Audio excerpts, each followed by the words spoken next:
Good morning, my dear students. 7th Standard Social Science from Civics Chapter 10 Fundamental Rights and Duties.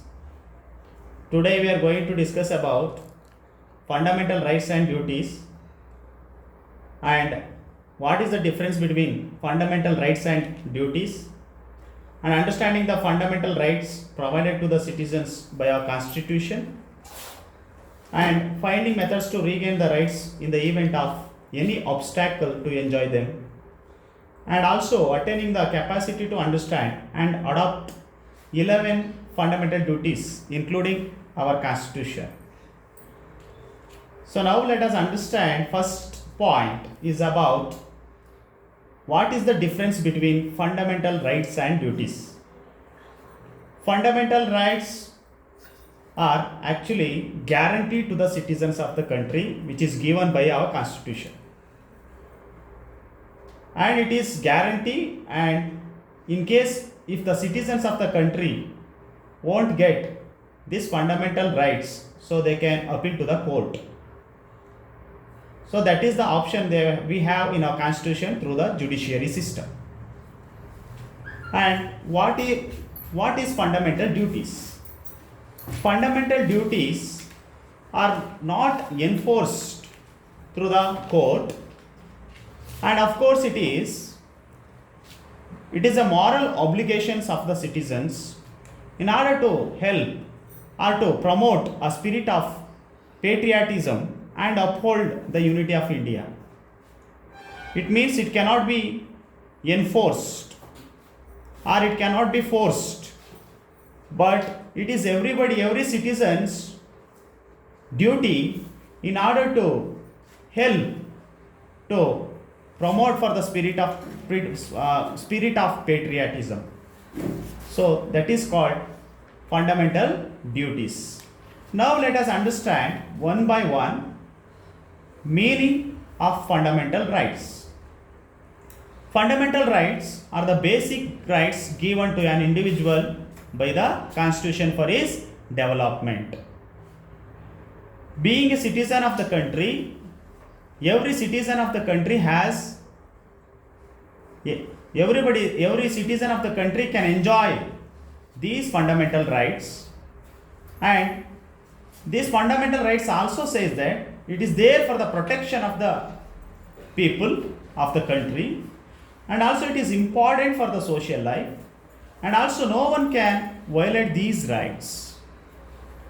The fundamental rights are definitely protected by the judiciary, as I said before. Now let us understand about types of fundamental rights. The Constitution of India has prominently provided 6 fundamental rights to all citizens. They are right to equality, right to freedom, right against exploitation, right of religion, cultural and education right, last right to constitutional remedies. We have total 6 fundamental rights. Now let us know these 6 rights. First one, right to equality. Right to equality means all are equal before the law. Nobody is above the law, and all are deserved to have this right to equality, equal protection, and aspects included in the right to equality. And of course it is government also provide certain rules and regulations to follow to the citizens of the country, and here irrespective of caste, gender, place, birth, all are equal in front of the law. Nobody is above the law, even including Prime Minister.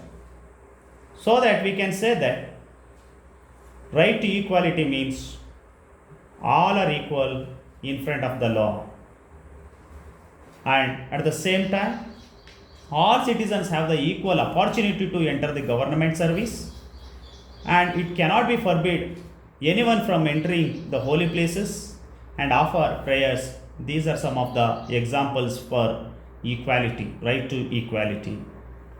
And next right is right to freedom. Right to freedom is given in the Constitution, provides the following to everyone.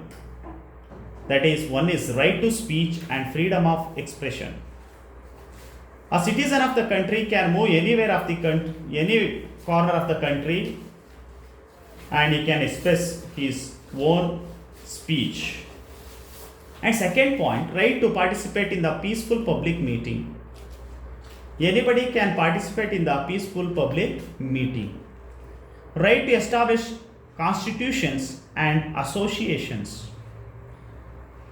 And at the same time, right to travel throughout the country without any restriction. One can travel throughout the country. And right to live any part of India.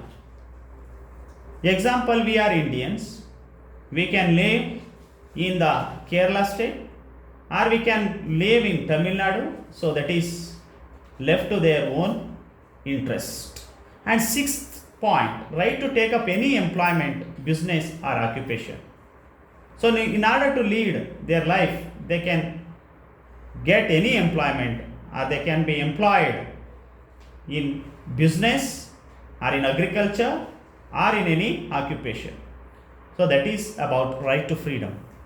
Next is about, and at the same time, freedom cannot be discharged as one likes, though it is the fundamental right. But of course, already I told you, government has some restrictions. So on individual freedom on certain occasions. For example, it restricts everyone from defaming someone by uncontrolled words on the pretext of discharging one's freedom of speech. And next right is about right against exploitation. The objective of this right is to prevent exploitation of poor, women, children and the weaker sections of the society. In order to restrict exploitation in the name of religion, caste, gender and sect is prohibited in the central as well as in the state government. Of course, what are some of the right against exploitation? If we take dowry, taking dowry is a punishable offense. At the same time, child labor is also considered as offense, or we can say that bonded labor is prohibited. Employing children in certain industries such as mining and cracker manufacturing have been banned. At the same time, you can say that the children are expected to get education till the age of 14 years. And next right is about right to freedom of religion. Being a citizens of the country or India, they can follow of their own religious of their choice. It is again that freedom is given to the individual citizen of the country, and they can practice any religion without any disturbing peace, discipline, hygiene in mind. The Constitution also prohibits religious conversation by force, temptation or by falsehoods. Next is about cultural and education rights. You know that India is unity in diversity. It follows its own culture.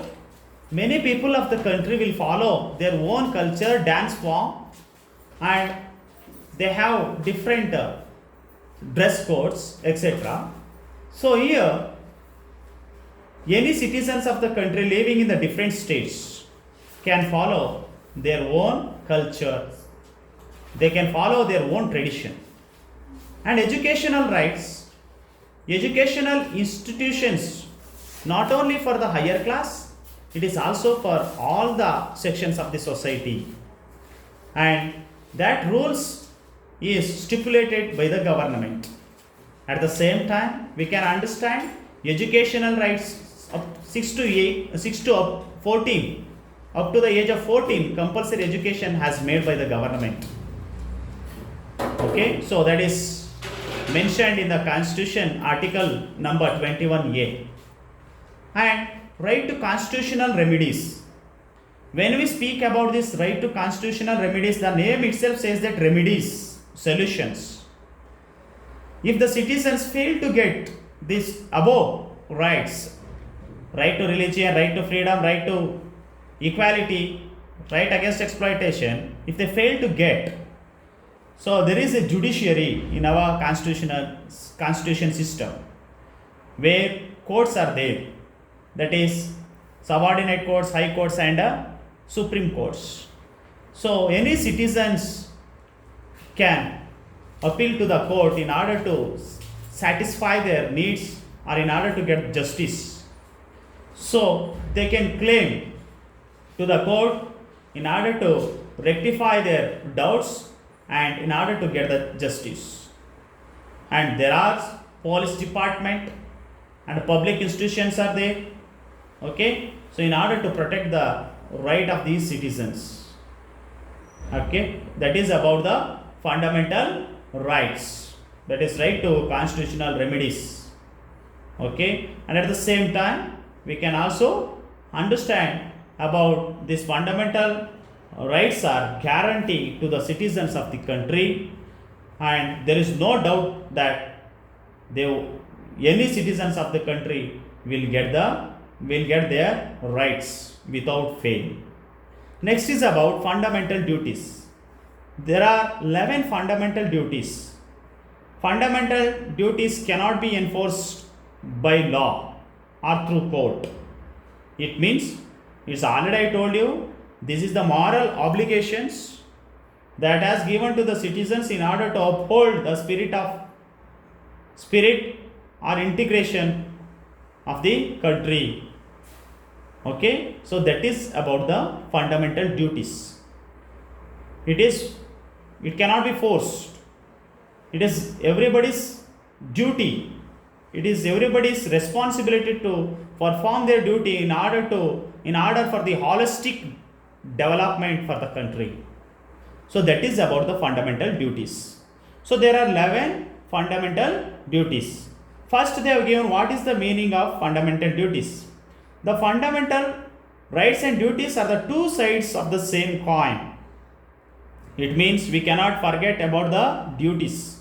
The responsibility of an individual to his country is known as the duty.